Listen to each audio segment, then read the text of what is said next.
Hola, ¿qué tal? Muy buenas noches, tardes o días, todo depende en el momento en que usted esté mirando este Conversafondo con Mardonio Caraballo, que como cada semana le estamos haciendo una entrega, una plática, una conversación con alguno de los personajes de la vida pública mexicana, y hoy estoy muy contento porque tengo aquí al lado mío no solo a un gran director de cine, sino a un gran amigo del cual yo soy así irredento, fan, admirador. Jorge Fons, ¿cómo estás?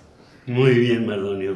Aquí visitándote con gusto, con muchas expectativas para que platiquemos. Jorge Fons, eres, creo yo, uno de los directores más importantes de nuestro país.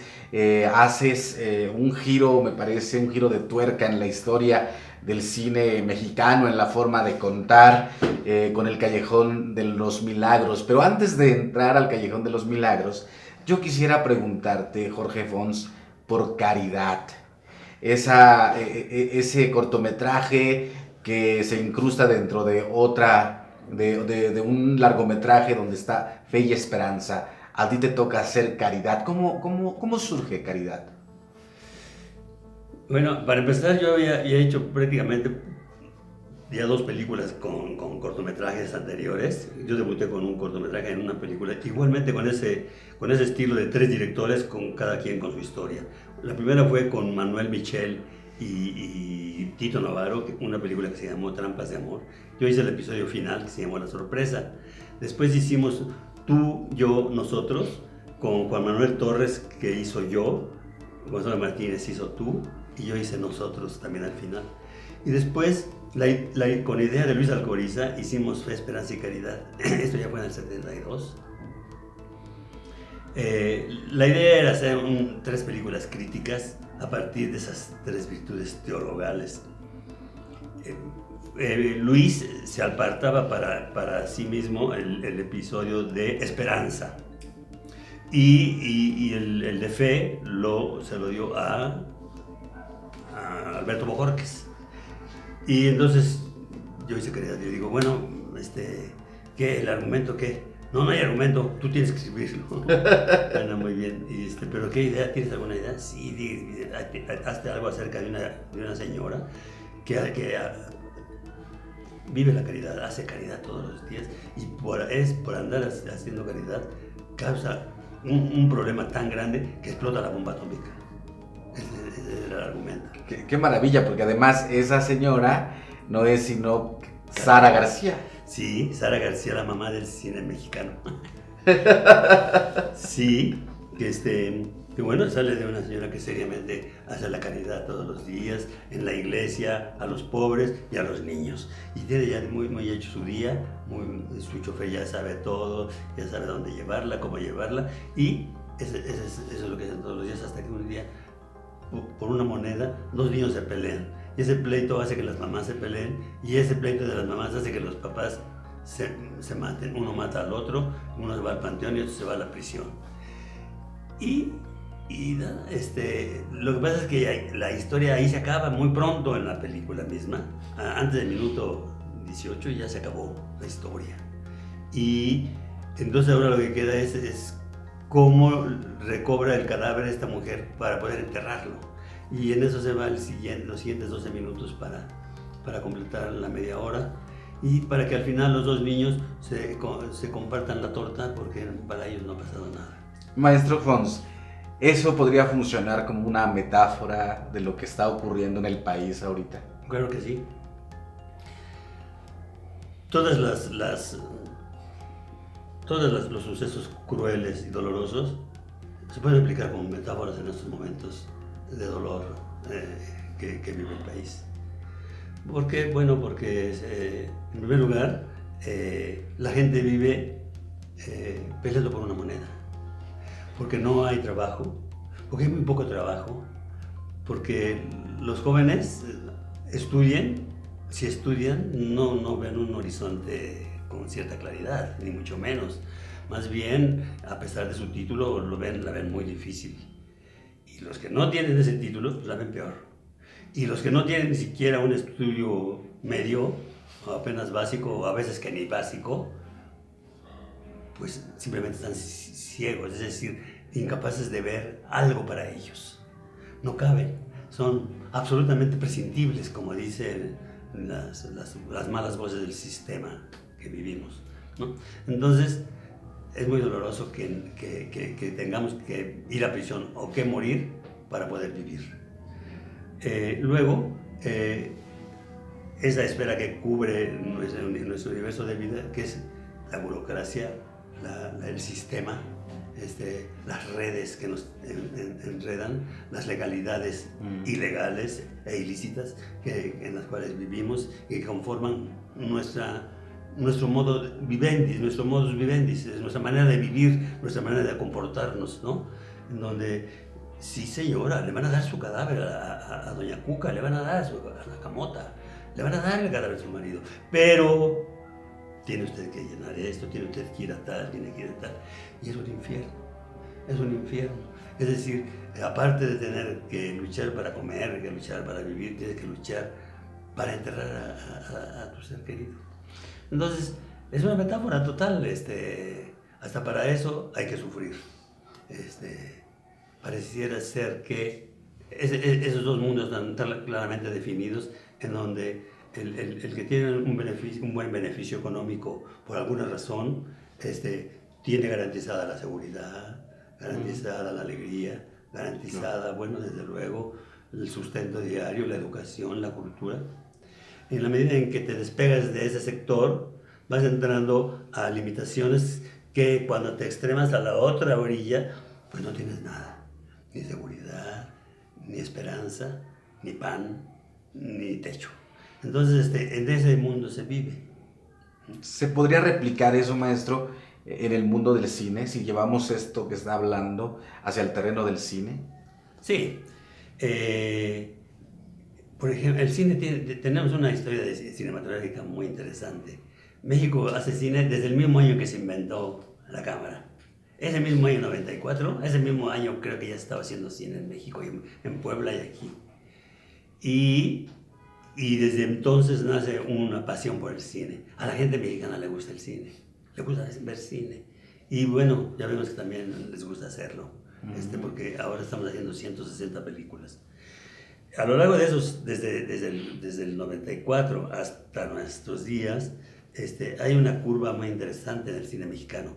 Siempre estuvo enajenado con la presencia extranjera en el cine norteamericano. El cine norteamericano desde el año 19 ya imperaba fuertemente en las taquillas. Ya tenía un dominio económico del cine. Y el cine mexicano se quedaba con lo que quedaba. Es decir, se apropiaba de lo poco que quedaba, de lo que salpicaba, lo que no cubría el cine norteamericano.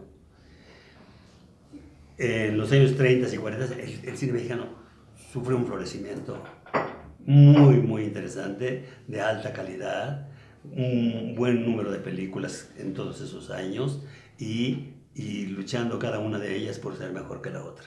Realmente años muy buenos. Y luego coincide con la guerra, con los conflictos internacionales, mundiales, y hay un terreno propicio para que la industria mexicana suba, y subió. Llegamos a ver 130, 140 películas en aquel entonces, y tenemos un mercado enorme de toda Latinoamérica, todo el mercado de habla hispana, exceptuando España, ¿no? Y cine bueno, y cine que la gente veía. Fueron sus mejores años del cine en ese sentido. Después termina la guerra, los países empiezan a lo suyo, a producir películas, etc. Y en vez de aprovechar que habíamos lo que se había logrado, entonces los productores temerosos se achican, sacan su lana y el cine mexicano empieza a declinar en lo cualitativo, en la cantidad de películas, y empiezan a querer sacarte lo que traes ahí para que vayas al cine a ver cualquier cosa. Es decir, hacer churritos baratos para que hacer una platita ahí. Pero ya no era ese afán y esa seguridad de que estaban haciendo una buena obra, y esa buena obra les permitía ganar muy buen dinero. Aquí tenemos los estudios de Tepeyac, Churubusco, Azteca,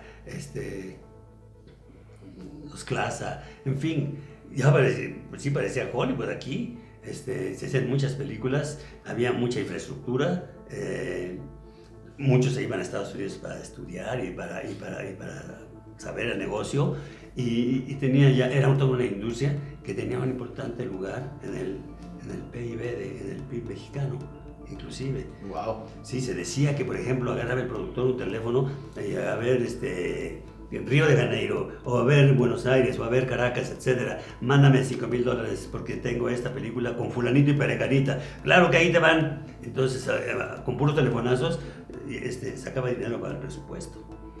Y presupuestaba la película, y ya desde entonces se dice que avanzaban ganancias. Era un momento ideal, era un momento así de gran auge del cine mexicano. De ahí, como te digo, empezó a bajar después de la guerra, y empezó a entrar en una de sus crisis. Una crisis muy fuerte, de baja producción y sobre todo de calidad.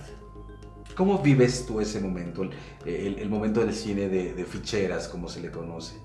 No, pues era un momento de crisis. Las ficheras entran después de Margarita López Portillo. Margarita fue una calamidad para el cine, porque en primer lugar se peleó con todos nosotros. Ella consideraba que los mexicanos podíamos no hacer cine, que el cine lo debían dirigir otras gentes. Ella se trajo a Bondarchuk a dirigir Campanas Rojas, se trajo a Carlos Saura a dirigir Antonieta Rivas Mercado, en fin, y ella pensaba que los directores tenían que ser europeos, extranjeros, gente leída y escribida, y no acá la naquiza, ¿no? Que éramos nosotros. Tuvo un pleito muy fuerte ahí en una mesa que se supone que íbamos a platicar para ver qué hacíamos. No, ahí salíamos peleados todos y condenados. Yo no volví a hacer una película, no solamente en su sexenio, sino años después. Me tuve que ir a Vietnam a hacer la película de Vietnam, y a la India a hacer la película de la señora Indira Gandhi, porque aquí no hice nada ya. Después de Los Albañiles, que Los Albañiles había ganado el Oso de Berlín. Bueno, pues entonces ahí viene una crisis muy fuerte, no solamente lo personal no es lo importante, no. Había entrado una nueva generación de todas estas personas que te mencionaba, de compañeros míos, de colegas, que traían un ímpetu nuevo.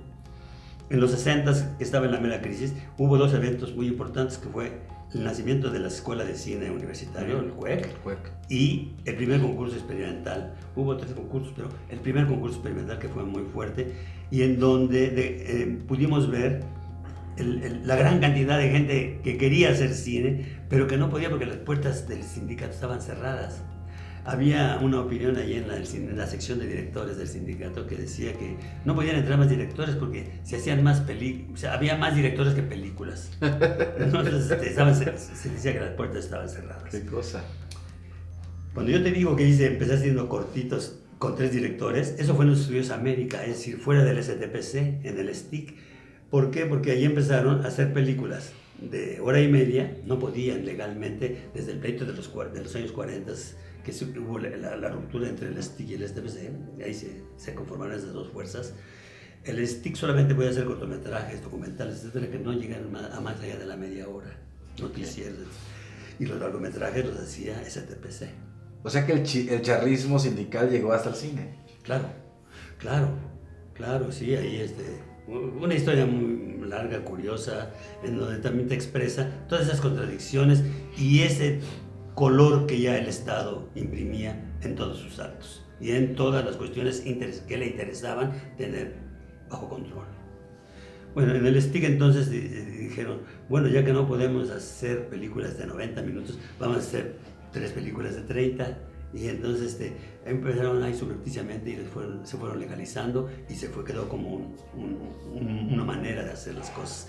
Luego empezaron a hacer largometrajes de 90, y al minuto 30 le ponían el nombre de una calle o el título de una carta, y eso se consideraba como ya un corte a otra cosa. Y bueno, así empezamos en América a entrar. Luego ya por fin STPC se dio cuenta de que no valía la pena tener las puertas cerradas, nos dejó entrar, y se hizo una muy buena cantidad de películas interesantes con un montón de directores nuevos, con nuevos temas, con nuevos actores, en fin, interesante. Pero inmediatamente después sale Echeverría y llega Margarita, y Margarita ya hubo un pleito generalizado y sufrió un alto esa vía de cine que se daba.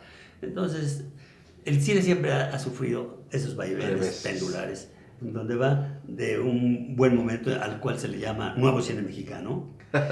Y el momento de o sea que no es nuevo, el cine mexicano no es, el nuevo cine mexicano no es nuevo cine mexicano. No, porque cada fin de una crisis entra un nuevo cine mexicano y otra vez en crisis de un nuevo cine mexicano.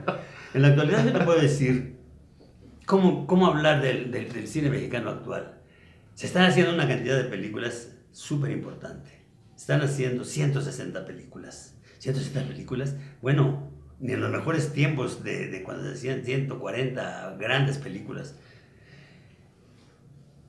Entonces, bueno, ¿por qué no estamos de fiesta? ¿Por qué no me pongo a gritar diciendo que el cine mexicano está súper bien, está en auge y debemos felicitar? Porque no es cierto. Porque sí, se producen 160 películas al año, pero no las has visto tú, ni tú, ni tú, ni tú, ni tú, ni yo. No se ven. No se ven. ¿Por qué no se ven? Bueno, antaño la exhibición estuvo monopolizada por el señor Jenkins, ¿no? Allá en Año de la Canica, los poblanos, Alarcón, Granat, pero todo eso lo aprovechó el señor Jenkins. Pero había una exhibición que explotaba toda la exhibición, pero toda esa exhibición estaba revueltita con cine mexicano, cine de Hollywood y cine mundial. Cosa que no tenemos ahora. Oye, yo quiero así plantearte ahí. El asunto de la censura se ve de muchos lados. Tú eres un hombre comprometido con el cine, con el devenir social también de la historia de nuestro país. Tu relación con Vicente Leñero, por ejemplo, ¿no? En la hechura de guiones, etcétera, etcétera. ¿Considerarías que la censura, que la falta de distribución o de exhibición de las películas mexicanas también podría ser alguna forma de censura en este momento? Pero claro que sí. Desde luego. Yo te puedo dar dinero para que lo malgastes, pero para que lo malgastes haciendo tus películas.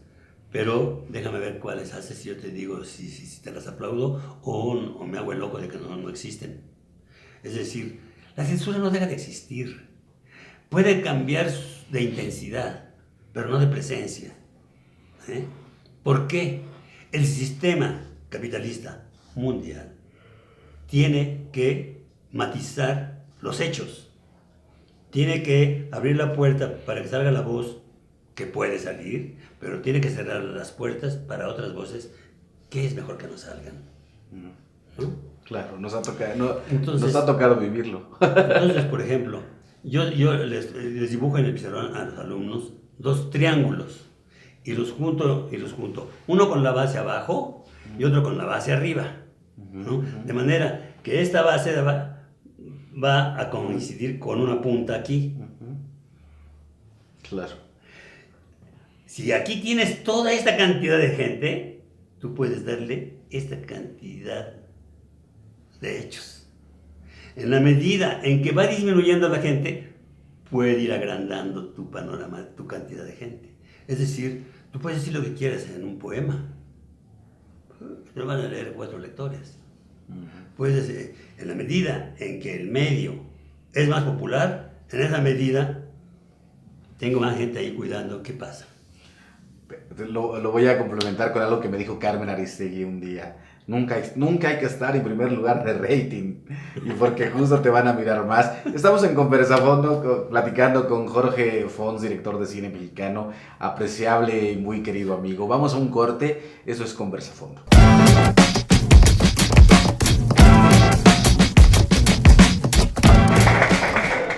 Otro sitio frente a las costas de Veracruz, frente a un lugar que se llama Pajapa,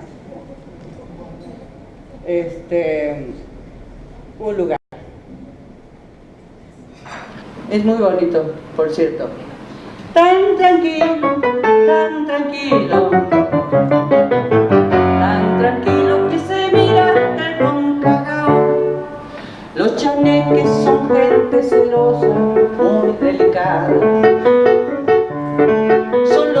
cuidan a los animales de tierra y de agua. Y se molestan mucho cuando los cazadores inexpertos dejan malheridas a las bestias en el monte, a las bestias malheridas. Algunos pajapeños dicen que los chaniques se los han cargado por dejarles malheridas a las bestias en el monte. Tan tranquilo, tan tranquilo, tan tranquilo que se mira el terrón cagao. Los chaneques están disgustados con los cazadores. De vez en cuando se cargan alguno para abajo del agua. Dicen que la prisión se encuentra justo debajo del terrón cagao. Los chaneques encuerados son chiquitos, pero muy mal encarados. Los tienen bien amarraditos y las iguanas mientras tanto pasan correteando y chicoteando con la cola en el fondo del mar. Pero cagao está metido en el mar donde golpean las olas. Terrón cagao parece solo un peñasco, pero en realidad es una prisión. Terrón cagao es el lugar a donde van a parar los que maltratan a los animales. Terrón cagao porque está metido en el mar donde golpean las olas. Terrón cagao parece solo un peñasco, pero en realidad es una prisión. Terrón cagao es el lugar a donde van a parar los que maltratan a los animales. Terrón cagao está metido en el mar donde golpean las olas. Terrón cagao parece solo un peñasco, pero en realidad es una prisión. Terrón cagao es el lugar a donde van a parar los que maltratan a los animales. Tan tranquilo, tan tranquilo, tan tranquilo que se mira el terrón cagao.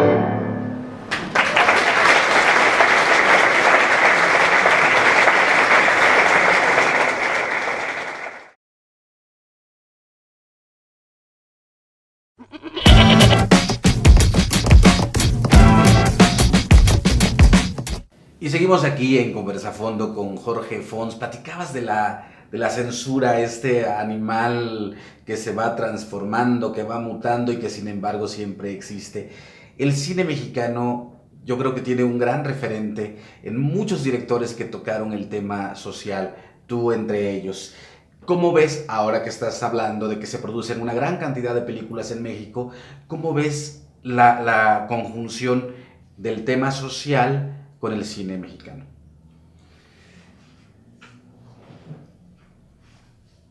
Fíjate que, por ejemplo, uno de los primeros ejemplos de la censura férrea que pudimos observar y vivir en nuestro país fue La sombra del caudillo, que hablaba de la matanza indigna y grosera de Serrano, ¿verdad? Y luego vimos La Rosa Blanca de Gabaldón, la primera de Julio Bracho y la segunda de Gabaldón, La Rosa Blanca, que hablaba sobre el problema petrolero. Y luego cuando sufrimos el problema de Rojo Amanecer. ¿Cómo te fue ahí? Ahí nosotros, yo traje el libro, Robles me dio el guión y lo traje año y medio ofreciéndolo. Nadie se interesaba porque era Tlatelolco. Ah, estás loco, Tlatelolco. No, ok. Un día, fíjate, como hace rato hablaba de las crisis del cine mexicano. Bueno, cuando está en crisis el cine mexicano, hay reuniones oficiales así con los altos, la alta política del país para ver qué se nos ocurre para sacar adelante al cine. Y hubo pláticas en gobernación con las autoridades y los cineastas, etc. Y en eso, no voy a decir el nombre porque ya se murió y me da cosa, pero un productor que al cual le había llevado yo el guión y me dijo que no. Dice, muy bien, bueno, pues a ver qué se nos ocurre hacer, pero no se nos va a ocurrir con cosas como, Fons, que me trajo una cosa sobre Tlatelolco.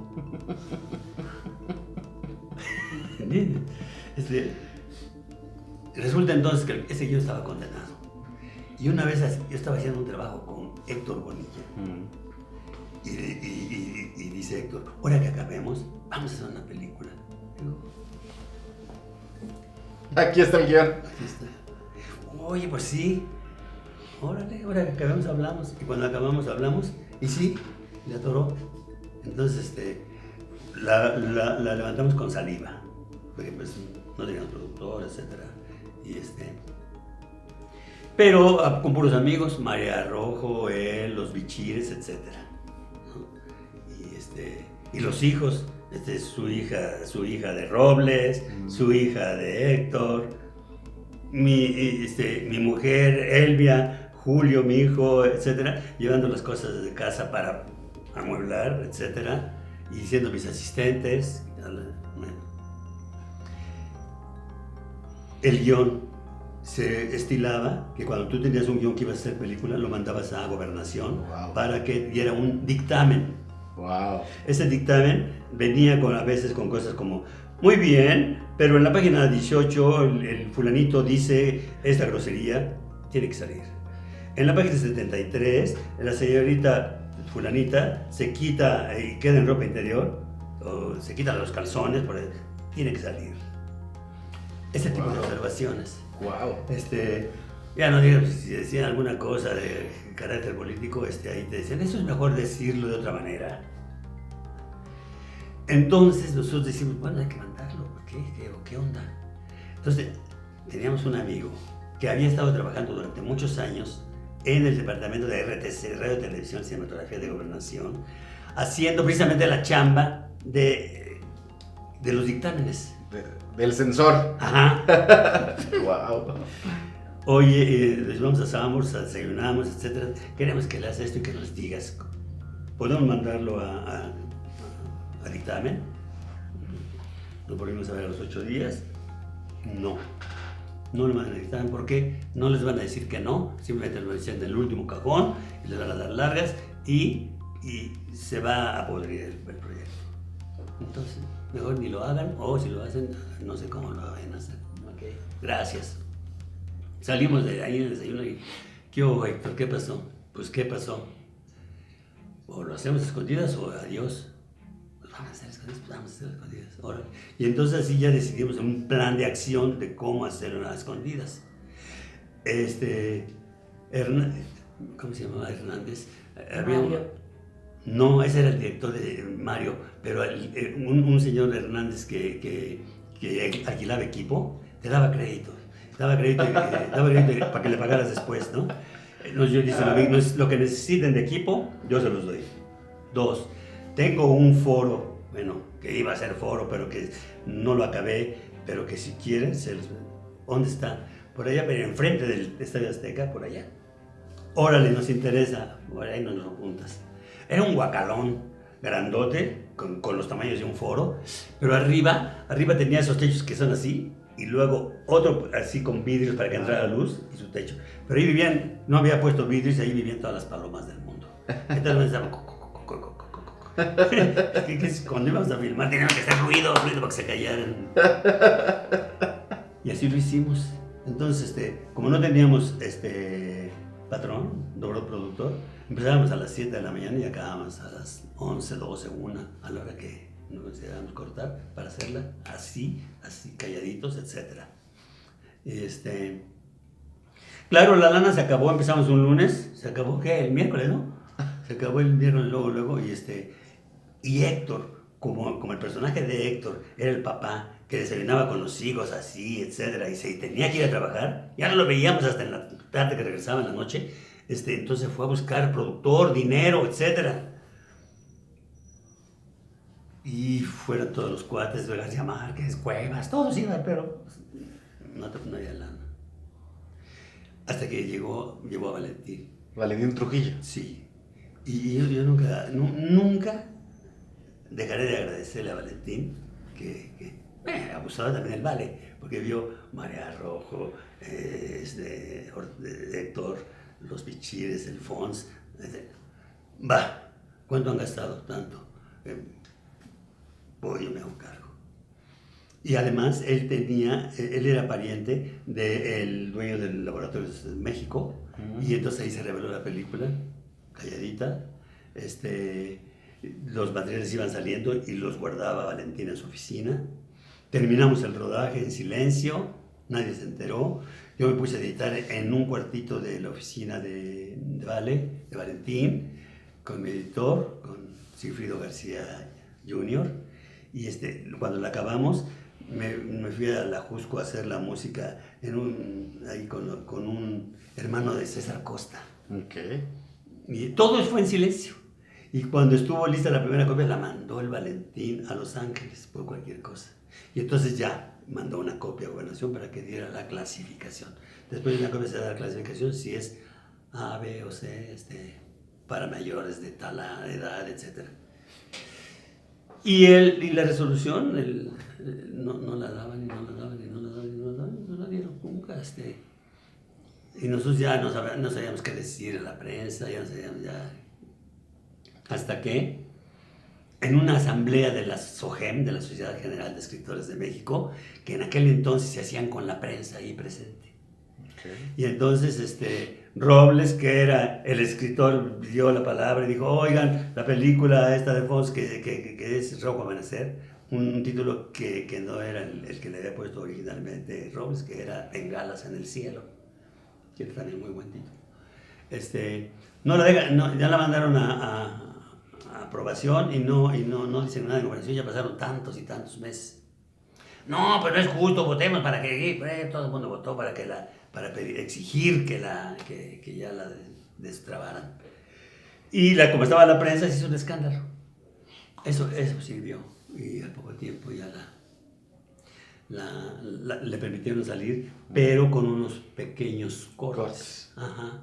Precisamente aquellos que involucraban al ejército, la participación del ejército. Yo, en principio, Robles y yo estábamos en contra, no, pues que no salga. Pero Valentín y Héctor, sobre todo, no, miren, lo principal ahí está, no se lo va a quitar nadie. Si no sale, es peor a que salga. Entonces hay unas discusiones, ¿sí? Que salga.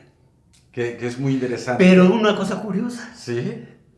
Antes de que saliera, oye, qué padre está tu película, qué padre está Rojo Amanecer. ¿Dónde la viste?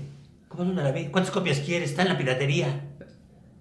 ¿Te piratearon tu película antes de que se estrenara? Antes, cuando estaba en el periodo de guardada. Ah, o sea, sin los cortes posteriores. Sin los cortes. Esas eran las grandes copias que salieron. ¡Qué maravilla! Porque yo cuando salió la película salió con los cortes. Hasta que una vez me hicieron un homenaje en la Universidad de Texas, Houston. Y ahí vamos a ver la película. Completita. ¿De dónde sacaron esta copia? No se estaban en Los Ángeles. La famosa copia que habían sacado. Y ahora yo me he fijado que andan ambas versiones ya oficialmente por ahí. Pues qué maravilla. Un poco para la gente que nos está mirando, en el Festival de Cine de San Cristóbal de hace como 3 años fue una cosa brutal. Fue 2014, si no mal recuerdo, recién pasado lo de Ayotzinapa, que fue brutal ver la película en un contexto mexicano donde habían desaparecido 43 estudiantes. Sí. La gente se puso a contar del 1 al 43 y fue... Así nos enchinaba la piel a todos. Sí. La película ahí saliendo, la invitaron a San Sebastián y ganó la Carabela. Le fue muy bien. Y es una película que después en las prepas le empezaron a pasar y se hizo como un ícono. Todos los chavos que van a la secundaria, a la prepa, por angas o por mangas les llega a las orejas que ahí se enteran de tal y la quieren ver y la buscan y la encuentran. Ahorita no, yo la fui a buscar porque la quiero mandar a una sobrina que vive en Estocolmo. No está ni en Gandhi, ni en Mixup, ni en ningún lugar. En Tepito seguro está. Seguro, tendrá que ir. Así es. hemos discutido mucho aquí con los invitados que han venido con respecto de la cosa del arte y la cuestión social. Contigo es obvio que siempre he estado ahí, es una de tus grandes preocupaciones. ¿Cómo llegas al Callejón de los Milagros? ¿Cómo recreas las calles de otro país en el centro histórico de la Ciudad de México?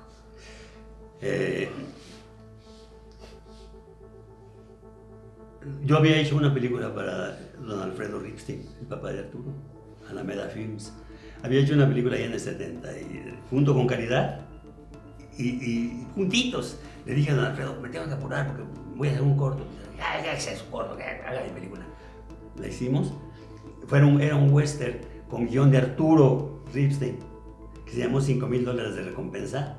Esa hay que verla, porque es una crítica contra Estados Unidos. Pero bueno. Y entonces, habíamos trabajado muy bien. En aquella película nos fue muy bien. Él me caía muy bien porque me daba mi lugar.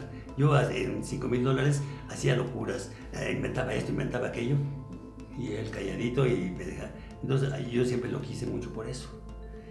Cuando me llamó para hacer la novela de Mahfouz, le dije, bueno, para empezar hay buen material. Entonces con gusto fui. Era un melodrama, una novela melodrama, crítica. Es egipcio el autor. Es egipcio, ¿no? Sí, murió ya, por cierto, pero vio la película. Lo que pasa es que está en la época en donde estaban ahí los ingleses, Suez, etcétera, en Egipto, y era una calamidad. Y eran unos de los principales clientes de los burdeles de Egipto, del Cairo, ¿no? De aquel entonces. Entonces la película tiene un poco todo eso. Entonces digo, bueno, vamos a hacerla, la intro, vamos a hacerla con Leñero. Primero lo íbamos a hacer con Juan Tobar, pero no se pudo, no llegamos a nada interesante, ni siquiera por culpa de Juan. Simplemente no encontramos la película ahí. Empezamos a hacerla con Vicente y tampoco la encontrábamos. Hubo un momento en que estuvimos a punto de decir, bueno, pues ni modo, va, chao, adiós. Así. Qué desgracia hubiera sido. Sí. Pero hacía un par de juntas que habíamos manoseado una idea que la habíamos por alguna razón desechado, que era la de olvidarnos de la continuidad narrativa de la historia y hacerla por fragmentos. 3 historias diferentes y una cuarta historia que cerrara. En principio, la película, como la habíamos estado trabajando, daba como para 3 horas. Y le quitábamos y daba 3 horas menos 5. 3 horas menos. No lográbamos achicarla realmente. Y uno pensaba, ahora que se hagan 3 historias y una cuarta historia, pues peor tantito. No. Y es muy sencilla encontrar las razones por lo cual se achica inmediatamente el guión. Porque en el primer capítulo, que es el de Don Rutilio, sí. Cuando tú estás viendo la historia de este viejo, tú estás viendo todas las relaciones de las otras historias que vas a contar. Por ejemplo, ahí te enteras de lo que se traen ya Almita y el peluquero. O sea, te enteras de lo que se trae todos los personajes de la cantina, del carnicero, la mujer del carnicero, el Abel Woolrich, el personaje ese que anda explotando a los tragafuegos, etc. Quedan automáticamente todos los personajes allí y todas las líneas dramáticas de los otros personajes. De manera que en el segundo personaje, que es donde cuentas la historia de Almita, de la niña, qué maravilla. Ahí ya te especializas en esa historia que va a ser la carnita de todo la película, y a la vez se siguen desarrollando la historia que falta de Susanita con el cantinero, y se amacizan las otras historias, el cambio de Don Rutilio, cómo va a cambiar, etcétera, etcétera, etcétera. Y cuando llegas a la historia de Susanita, que es la tercera, ya casi estás amarrando muchas cuestiones, de manera que la cuarta ya nomás es así como un buen colofón. Tienes un gran pool de actores. Tenemos desde Ernesto Gómez Los Cruz, los mejores, Margarita Sanz, Luis Felipe Tobar, Gulrich, Juan Manuel Bernal, Bruno Bichir y Salma, Daniel Jiménez Cacho, María Rojo y Salma Hayek. Nada más, Ajá. qué pool. Solo tú puedes juntar esos actores. Podía. Puedes. Porque justamente hemos escuchado muchos comentarios. Dolores Heredia se expresaba de ti maravillosamente y todos pensamos que es una pena que no filmes más. Sí, yo también. ¿Por qué no filmas tanto? ¿Quién sabe por qué? Se me dificulta mucho encontrar un asunto que me interese. Con don Alfredo, después del Callejón, me dije, vamos a hacer otra película. Órale, vamos a hacer otra, está más calientitos. Con Leñero. ¿Cuál? Van a ser Otilia Rauda. Novelón de Galindo. Tan novelón que no se deja hacer película. Wow. La prueba es que don Alfredo Alameda hizo la película y desgraciadamente no quedó. Es muy larga la historia, son dos historias larguísimas, la de Otilia Rauda y la de Rubén Lascano, y lo que se traen los dos, se engancha así. Pero son extensísimas. La historia de Rubén Lascano, la historia del personaje masculino de Otilia Rauda, es un monumento de novela. Son dos novelas en una. Ese es para una miniserie de varios capítulos. Sería la gran cosa. No podíamos. Y el Leñero se desesperaba conmigo. Porque yo le dije, no, es que no está la película. No, tenemos mucho guión. Yo adoraba a Vicente. Y sobre todo lo adoraba no solamente como amigo, sino como escritor. Es decir, como guionista. Se las sabía todas. Y yo nada más le decía, lo provocaba por aquí y él se extendía. Trabajábamos muy bien. Sin embargo, no quedaba. Y no quedó. Y cuando les dije no quedó, se enojaron conmigo. Se enojó don Alfredo y se enojó el mismo Vicente.